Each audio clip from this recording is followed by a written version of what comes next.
मसीह के नाम में आप तमाम अज़ीज़ों की सलामती हो। आइए हम कलाम खुदा को अपनी हिदायत और रहनुमाई के लिए खोलें। पुराने अहदनामा में से योएल नबी का सहीफ़ा, उसका दूसरा बाब, उसकी 12वीं और 13वीं आयत कलाम खुदा में से तिलावत की जाती है।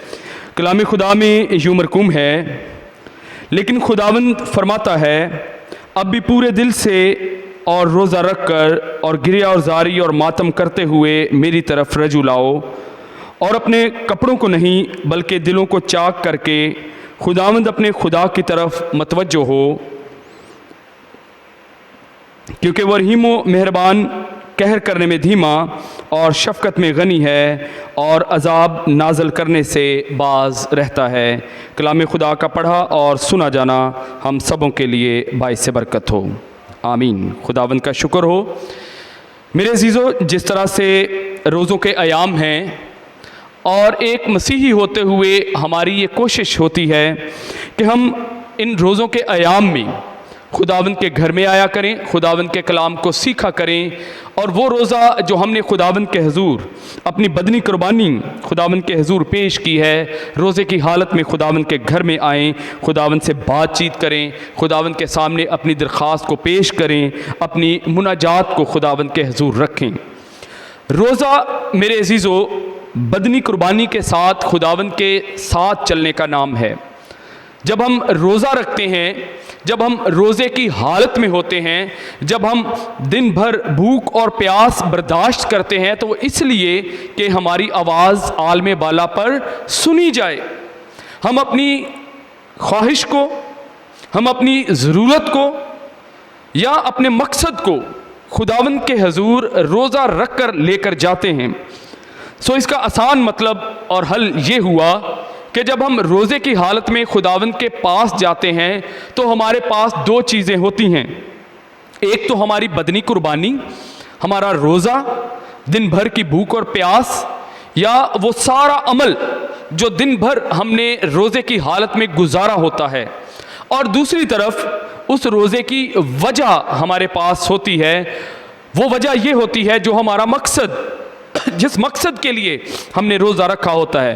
वो हमारी बदनी कमज़ोरी हो सकती है, हमारी बीमारी हो सकती है, हमारी मुश्किल हो सकती है, हमारी कोई परेशानी हो सकती है, जिसको हम दुआ में हर रोज़ खुदा के सामने रखते हैं, और बावजूद मुस्तकिल उस मकसद के लिए दुआ करते रहना, दुआ में ठहरे रहना, दुआ के लिए दूसरे लोगों से रिक्वेस्ट करना, उसके बावजूद भी जब हमारा वो मकसद हल नहीं होता, जब हमारी वो ज़रूरत पूरी नहीं होती, तो तब हम रोज़ा रखकर खुदावंद के हुजूर उस मकसद को लेकर जाते हैं।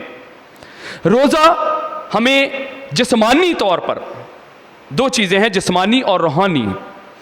रोज़ा जिस्मानी तौर पर हमें तसल्ली देता है, हमें तस्कीन फ्राहम करता है कि हमने खुदावंद के हुजूर अपनी दुआ को, अपनी दरख्वास्त को, अपनी मुनाजात को, अपने मकसद को रोज़े के साथ मिलाकर खुदावंद के हुजूर पेश किया है। लेकिन रूहानी तौर पर शायद हमारे अंदर जो रूहानी कमज़ोरी है, या जो हमारा रूहानी मेयार है, या वो जो हमारा रूहानी कद है, जिसके मतलब हम एतवार को भी हम कलाम खुदा में से सुन और सीख रहे थे, उस रूहानी कद में रोज़े के वसीला से, रोज़े में ज़िंदगी गुजार के दिन भर अपना रोज़े का अमल दोहरा कर भी उस रूहानी कद में कोई फ़र्क नहीं पड़ रहा। जिस्मानी तौर पर तो रोज़ा हमें तसल्ली देता है कि मैंने रोज़ा रखा, मैंने भूख और प्यास को बर्दाश्त किया, मैंने दुआ की, मैंने कलाम को पढ़ा, मैंने कलाम खुदा के मुताबिक सर में तेल भी लगाया और किसी से रोज़े का जिक्र भी नहीं किया जब तक कि उसकी ज़रूरत पेश नहीं आई, तो मैंने ये सारा अमल रोज़े का पूरा कर लिया है, मुकम्मल कर लिया है। इससे यहाँ पर तसल्ली होती है या यहाँ पर तसल्ली होती है, दिमाग में, दिल में या जहन में ये ठहरा लेना कि अब मैंने रोज़ा रख लिया है, चूँकि मैंने ये अमल दोहरा लिया है या इस अमल को पूरा कर लिया है, अब खुदा पर यह लाजम है कि वो मेरे रोज़े को सुने, मेरी दुआ पर कान लगाए, और जिस मकसद के लिए मैंने रोज़ा रखा है वो मकसद मेरी ज़िंदगी में पूरा हो। लेकिन रोज़ा रख कर भी हमारी ज़िंदगी में वो मकसद वहीं का वहीं रहता है, बीमारी भी वहीं रहती है, मजबूरी भी वहीं रहती है, परेशानी भी वहीं रहती है, तो फिर रोज़ा रखने का मतलब और मकसद क्या हुआ? फिर दिन भर की भूख और प्यास बर्दाश्त करने का, उस कुर्बानी को खुदावंद के हुजूर ले जाने का मतलब और मकसद क्या ठहरा? सिर्फ भूख और प्यास को बर्दाश्त कर लेना का नाम ही रोज़ा नहीं है। मैंने कहा दो चीज़ें हैं, जिस्मानी और रूहानी। जिस्मानी तौर पर हम ये कबूल कर लेते हैं, ये मान लेते हैं, इस बात की तसल्ली कर लेते हैं कि मैंने रोज़ा मुकम्मल कर लिया। लेकिन रूहानी तौर पर जहां हम खड़े थे रोज़े से पहले या रोज़ों से पहले, रोज़ा खोल लेने के बाद भी हम वहीं पर होते हैं, और रोज़ों के बाद जब हम ईद मनाकर दोबारा से अपनी जिस्मानी या रूहानी ज़िंदगी में वापस आएंगे तब भी हम वहीं पर खड़े होंगे। रोज़ा और रोज़े के अयाम मेरे अजीज़ों हमें जिस्मानी तौर पर तो फ़ायदा देते ही हैं, लेकिन अगर एक मसीही ईमानदार होते हुए हमें इसका रूहानी फ़ायदा नहीं हो रहा तो मेरे अजीज़ों ये रोज़ा रखना, रोज़ा रखकर दरख्वास्त करना ये मुनासिब तो है, ये वाजिब तो है, ये ज़रूरी तो है, लेकिन इसका अगर रूहानी तौर पर हमें कोई फ़ायदा हासिल नहीं हो रहा तो मेरे अजीज़ों हमारा रोज़ा कमज़ोर है, हमारा रोज़ा नामुकम्मल है। ये रोज़ा मजबूत और कामयाब रोज़ा कब होगा? जब जिस्मानी तसल्ली के साथ साथ हमें रूहानी तौर पर भी तसल्ली होगी। रूहानी तौर पर तसल्ली से मतलब यह है, जिस तरह के खुदावंद के पाक कलाम में से हमने इन आयात को तलावत किया है, लेकिन खुदावंद फरमाता है कि अब भी पूरे दिल से और रोज़ा रखकर और गिरियाज़ारी और मातम करते हुए मेरी तरफ रजू लाओ। रजू तो हमारा वहीं का वहीं है, ध्यान तो हमारा वहीं का वहीं है, जिस्मानी तौर पर भी और रूहानी तौर पर भी। उन्हीं अदात में ना हमारे अखलाक में तब्दीली, ना हमारे किरदार में तब्दीली, ना हमारी ज़ात में तब्दीली, ना हमारे ख़ानदान में तब्दीली, ना हमारी माशरे में तब्दीली, ना हमारी मोहल्लेदारों में कोई तब्दीली, ना हमारी ख़ानदान में के साथ कोई तब्दीली। हाँ, रोज़ा रखकर ज़हनी तौर पर, जिस्मानी तौर पर तसल्ली कर लेना मेरे अजीज़ों ये कमज़ोर रोज़ा है, ये नामुकम्मल रोज़ा है। मुकम्मल रोज़ा, ताकतवर रोज़ा, मजबूत रोज़ा, खूबसूरत रोज़ा तब होगा जब जिस्मानी और रूहानी दोनों तरह से हम इस रोज़े से फ़ायदा हासिल कर सकें।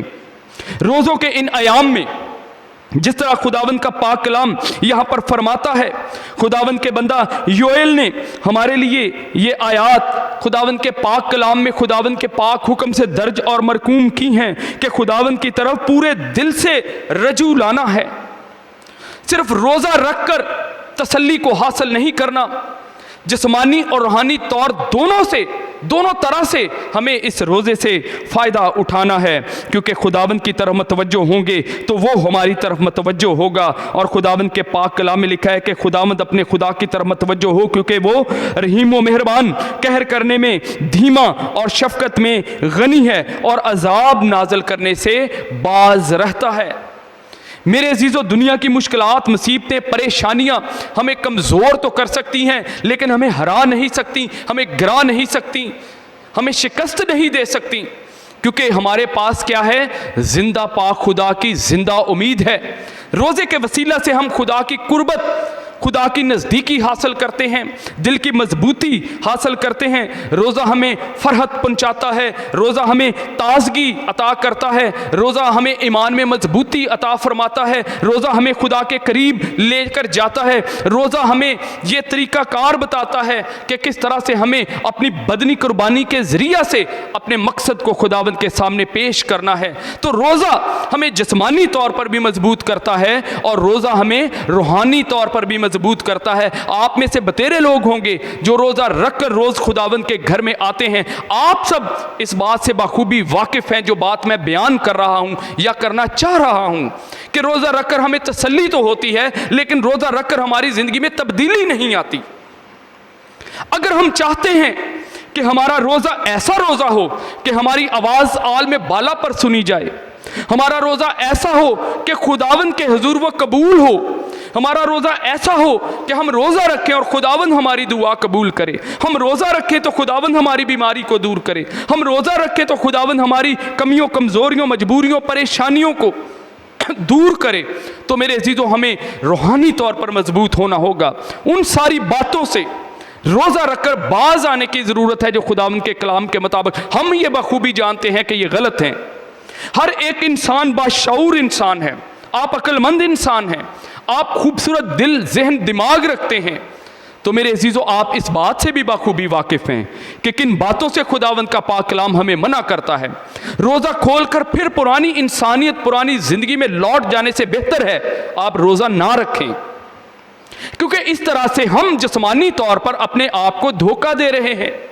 और इस रोज़े का जिस्मानी और रूहानी दोनों तरह से हमें कोई फ़ायदा नहीं है। अगर हमारा इखलाक, हमारा किरदार, हमारी ज़िंदगी वही की वही है, हमारा रूहानी कद बढ़ नहीं रहा, हमारी दुआ में फ़र्क नहीं है, हमारे इखलाक में फ़र्क नहीं है, हमारे रहन सहन में फ़र्क नहीं है, हमारे बोल चाल में फ़र्क नहीं है, वो सारी चीज़ें जो हमारी ज़िंदगी में, हमारे दिल में, हमारे जहन में घर कर चुकी हैं और बुरी हैं और खुदावंद का पाक कलाम उनसे मना करता है, लेकिन अभी भी हमारे दिल से वो निकली नहीं या उनको निकालने की ख्वाहिश भी हमारे दिल में पैदा नहीं हुई, तो ये रोज़ा बेफ़ायदा रोज़ा है। ये महज भूख और प्यास बर्दाश्त करने का रोज़ा है। इसका ना तो आपको जिस्मानी तौर पर कोई फ़ायदा हो रहा है और ना ही रूहानी तौर पर आपको इस रोज़े का कोई फ़ायदा हो रहा है। रोज़े का फ़ायदा तब होगा जब हम खुदावंद के पाक कलाम के मुताबिक रोज़ा रखेंगे। और वो रोज़ा क्या है कि जो खुदावंद खुदा ने फरमाया है कि अब भी का मतलब है कि वक्त दिया गया है, वक्त है आपके पास, अब भी बाज आ जाएं, अब भी रुक जाएं, अब भी फ़र्क कर लें, अब भी तब्दील हो जाएं, अब भी पूरे दिल से और रोज़ा रखकर और गिरिया और जारी और मातम करते हुए मेरी तरफ रजू लाओ और अपने कपड़ों को नहीं बल्कि दिलों को चाक करके खुदावंद अपने खुदा की तरफ मतवज्जो हो।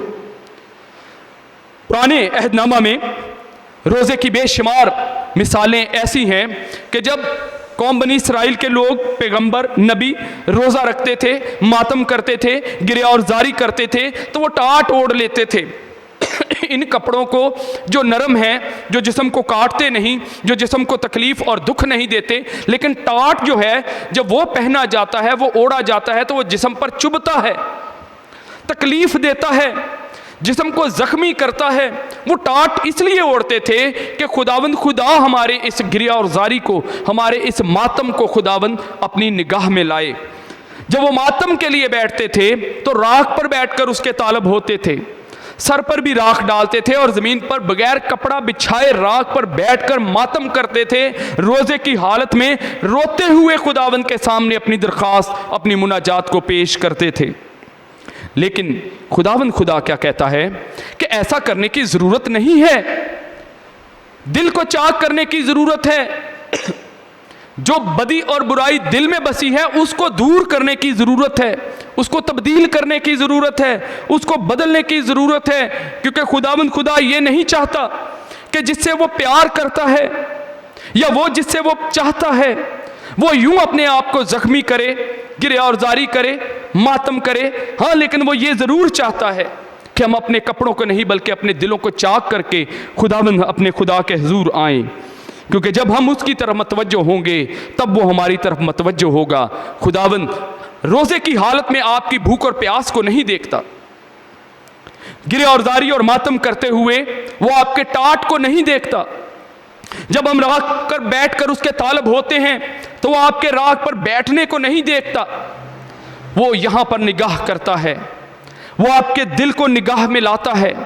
वो देखता है कि ये तब्दील होने के लिए आया है, तब्दील होने के लिए आई है, बदल कर आया है या बदल कर आई है, या बदल जाने के लिए आया है या बदल जाने के लिए आई है, या सिर्फ अपनी ज़रूरत के लिए आए हैं। याद रखिए, खुदावंद की बादशाहत मेरे अजीज़ों ऐसी नहीं है कि उसमें किसी चीज़ की कमी हो और हम उससे मांगे और वो हमें अता ना करे।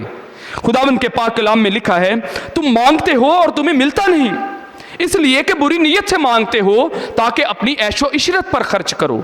यह है फार्मूला जो खुदावंद के पाक कलाम में बताया गया है कि तुम मांगते हो और तुम्हें मिलता नहीं। इसलिए कि बुरी नीयत से मांगते हो ताकि अपनी ऐशो इशरत पर खर्च करो। मेरे अजीज़ों, अपनी ज़रूरत खुदावंद के सामने रखना बुरी बात नहीं है। अपनी बीमारी को रोज़े के ज़रिया से खुदावंद के सामने पेश करना बुरी बात नहीं है। अपनी ज़रूरियात को दुआ में खुदावंद के सामने रखना, लाना, पेश करना, पुकारना, रोज़ा रखकर खुदावंद के हुजूर जाना, ये बुरी बात नहीं है। लेकिन अपने दिल को दो हिस्सों में तकसीम कर लेना, ये बुरी बात है। दो कश्तियों में सवार रहना, ये बुरी बात है। ये खुदावंद के हुजूर नापसंदीदा है। इसीलिए शायद हमारा रोज़ा कमज़ोर रोज़ा है, हमारा रोज़ा नामुकम्मल रोज़ा है, हमारा रोज़ा भूख और प्यास को बर्दाश्त कर लेने का नाम रोज़ा रखा है। लेकिन मेरे अजीज़ों, अगर हम ये चाहते हैं कि रोज़ों के इन अयाम में हमारा रोज़ा खूबसूरत रोज़ा हो, हमारा रोज़ा ऐसा रोज़ा हो कि हमारी आवाज़ आलम बाला पर सुनी जाए, तो मेरे अजीज़ों अब भी वक्त है कि अपने कपड़ों को नहीं बल्कि अपने दिलों को चाक करके खुदावंद अपने खुदा की तरफ मतवज्जो हूँ। क्योंकि वो क्या है?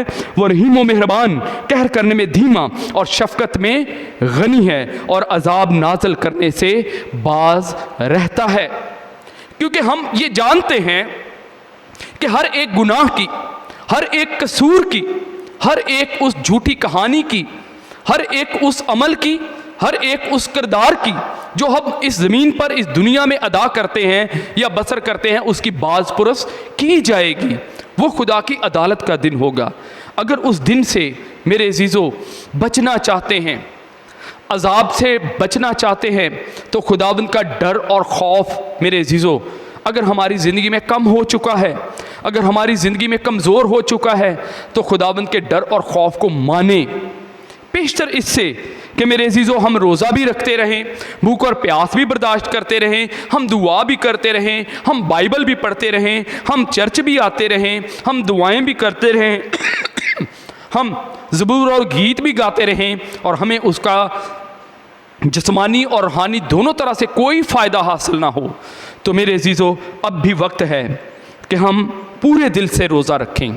जिस तरह के खुदावंद के पाक कलाम में योएल नबी के सहीफ़ा उसके दूसरे बाब की 12वीं आयत में लिखा है, लेकिन खुदावंद फरमाता है अब भी पूरे दिल से और रोज़ा रखकर और गिरिया और जारी और मातम करते हुए मेरी तरफ रजू लाओ। आइए, खुदावंद ने हमें यह वक्त दिया है कि हम खुदावंद अपने खुदा की तरफ मतवज्जो हों, हम खुदावंद अपने खुदा की तरफ रजू लाएँ। अपनी आंखों को बंद करें, अपने सरों को झुकाएँ और दुआ मांगें।